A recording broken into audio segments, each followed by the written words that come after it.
Well, good morning, everyone, and welcome to another edition of GBC TV. From the very first episode of GBC TV, our intent has been to inform, to inspire, and to motivate the entire congregation to take ownership of this magnificent project to which God has called us.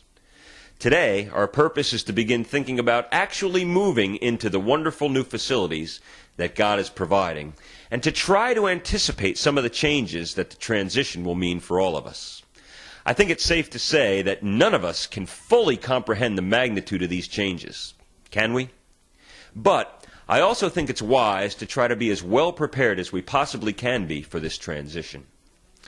One of the changes that we are sure of is a change in our Sunday morning schedule, as we announced last Sunday. We'll be transitioning from 3 worship services to 2, and we'll be changing from 2 Sunday school sessions to 1. Now, on the surface, that may seem like a reduction in the schedule, but the truth is that this new schedule will actually require an increase in a very crucial area for us, and that is the area of a greater need for additional people to be involved in all of our ministries. Well, I'm joined today by 2 of our key ministry leaders who are going to be directly affected by this change in venue as we move to the new building, and also the change in our Sunday morning schedule. Sandy McDowell is the chairperson of our Christian Ed Committee, and Fred Dollenger is our head usher. Certainly appreciate the ministry that both of you have at GBC. Sandy, I want to start with you. I want to see if, in an overall sense, you can give us an idea of how this move to the new building and a new time schedule on Sunday morning is going to affect our Christian Ed ministry. Well, basically, Wayne, that's going to mean that instead of staffing 2 time slots for Sunday school and child care, we will now have 3 time slots to provide child care for, or Sunday school. Right, because right now we're not providing child care for the first service. That's right. So that's going to mean a 50% increase in our staffing needs. Well, very likely, yes, and especially since the children that we're going to be providing care for is infants through 4 years old, and that is our biggest growing population at church right now. That's excellent. The future is very bright. Maybe you could give us an idea of a specific need that we might have that you know of. Basically, staffing is going to be our need, and providing the teachers and the nursery workers to take care of these little guys is going to be crucial. And the question, of course, that's on everyone's mind is what kind of a commitment are you going to be looking for? How often, how long might a person serve?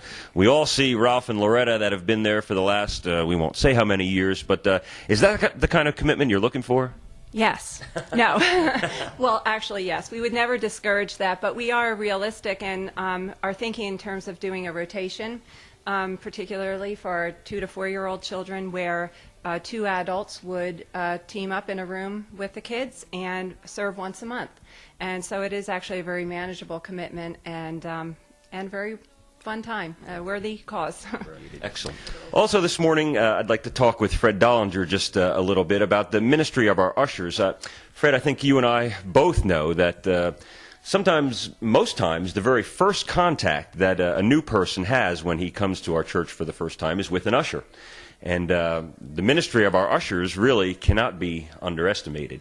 And so, Fred, describe for me, if you would, just what kind of person makes a good usher? Let's just start there. Well, first of all, we want a Harley rider. Actually, I'm just kidding. We like to have somebody that smiles. We want somebody that will greet the people, acknowledge them when they come in. If a visitor comes, help them find a seat. Just to be a general, friendly person, just so they know what Grace Bible Chapel is all about. Yeah, that first impression really means a lot when a person comes through that door for the first time, doesn't it? Yes, it does. You know, I guess it's rather obvious if you've looked at the floor plan of the new building, but the reason that we're going to be needing to recruit more ushers is the fact that we're basically going to be doubling the number of doors through which a person can enter the sanctuary. And so talk a little bit about the challenge that represents to us. Well, right now we only have 3 doors in our current sanctuary, and we have 1 usher per door.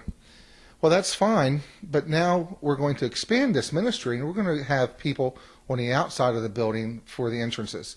So when we have a new person or a new visitor come in, we can direct them to the hub desk, and then we'll also have ushers at the sanctuary. So when they come in, I'll have a bulletin, and we're going to have extra ushers for seating for the new sanctuary since we're going to have new pews. Pews is a bad choice of word. That's taboo in our circles. But yeah, so the ministry of the ushers is not just going to continue as it is, but there's going to be some change to it as well, as you talked about people perhaps greeting on the outside, Yes. helping people to find a seat, and chairs are going to present a different issue as well, because so often people like to have chairs in between who's the person sitting next to them, and just helping people find a seat will really make a difference as well. So the ministry of the ushers important, but expanding at the same Yes. time. And so I'd like to thank you both for taking this opportunity and sharing this information with us this morning. Both of you have big challenges before you as leaders of key ministries, but I think that together we can trust the Lord, that He's going to raise up just the right people to serve in these critical areas, and in so doing, we're going to see Him expanding His kingdom. Thanks very much for being with us this morning. Thank you, Wayne. And so today, we've heard just a small sampling of the additional ministry needs that are coming with our move to the excellent facilities that God is providing. One thing that I want to remind us all of this morning is the fact that the church is not the building. The church is the people. We all know that bricks and mortar and drywall are not what make up a great church. What makes up a great church is people.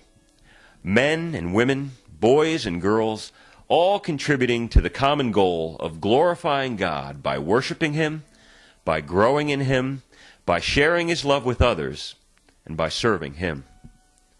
As we're going to see this morning in our message, the church is a unit. As such, every part of the body needs to work together to accomplish this common goal of glorifying God.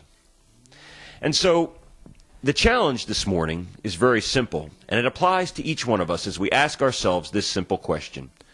What is my role in helping this body to remain healthy now and to grow strong for future generations? The church is the body of Christ, and that's you and me. Let's all purpose to do our part, whatever that part may be, as God continues to expand His kingdom. For greater things have yet to come.